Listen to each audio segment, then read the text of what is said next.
جزیرہ نما عرب کے وسیع خاموش صحراؤں میں جہاں ہوائیں بھولی بسری تہذیبوں کی داستانیں سرگوشیوں میں سناتی ہیں، وہاں ایک ایسا شہر موجود ہے جو وقت کی دھند میں کھویا ہوا ہے۔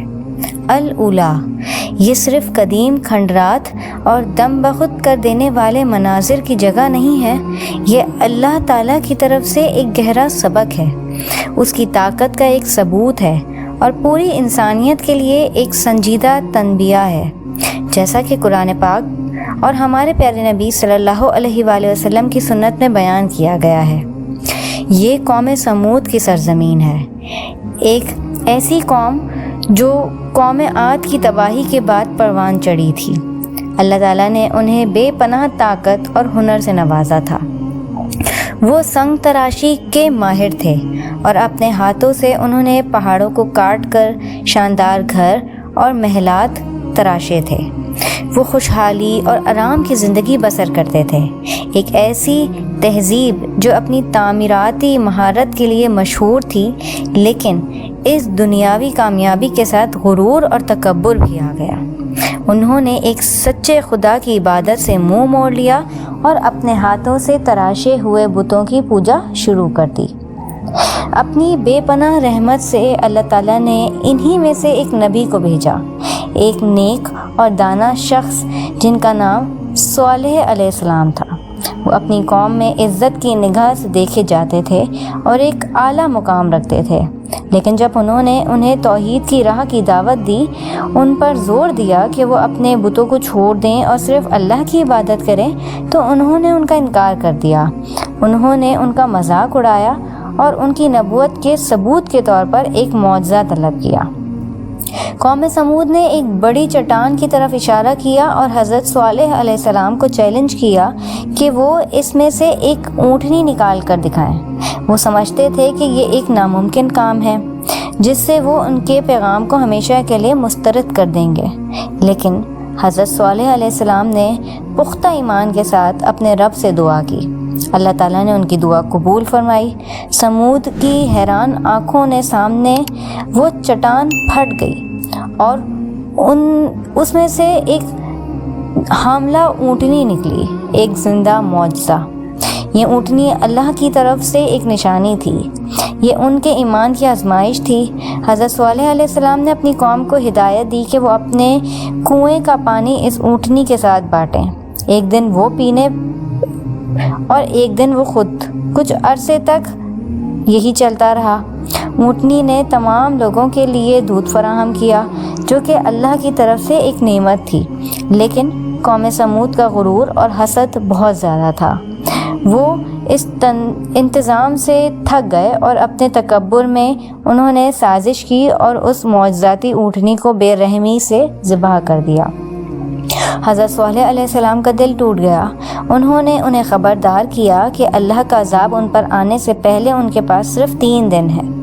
تیسرے دن ایک ہولناک زلزلے نے زمین کو ہلا دیا اور آسمان سے ایک دل دہلا دینے والی گرج نے پوری کافر قوم کو تباہ و برباد کر دیا۔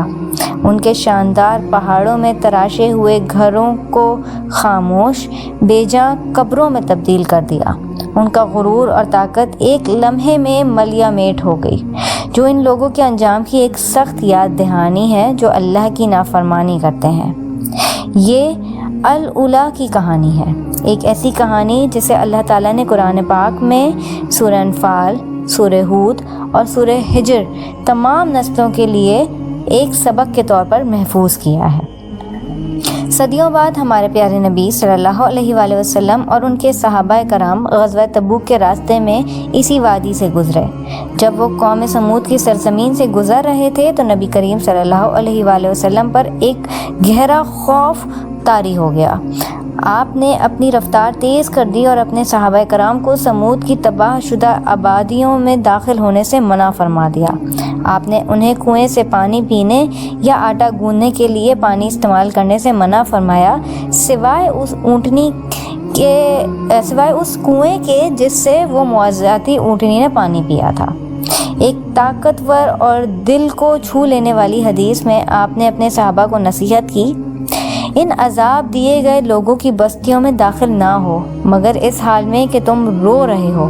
اگر تم رو نہیں رہے تو ان کی بستیوں میں داخل نہ ہو، کہیں ایسا نہ ہو کہ تمہیں بھی وہی عذاب پہنچے جو انہیں پہنچایا تھا۔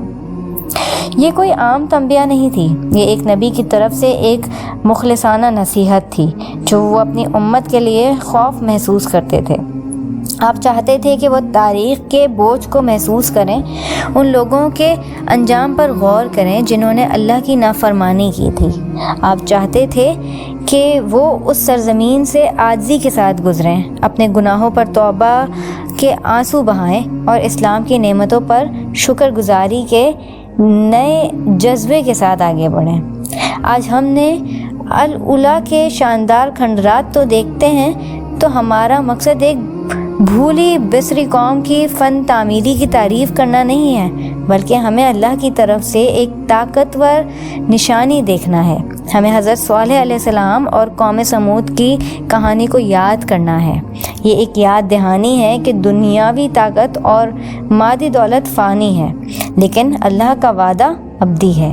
یہ ہمارے ایمان کو مضبوط کرنے، اپنے ایمان میں متحد رہنے اور ہمیشہ اپنے نبی صلی اللہ علیہ وآلہ وسلم کی تنبیہات کو سننے کی ایک دعوت ہے۔ الاولیاء کے خاموش پتھر بہت کچھ کہتے ہیں، بشرط ہمارے دل سننے کے لیے تیار ہوں۔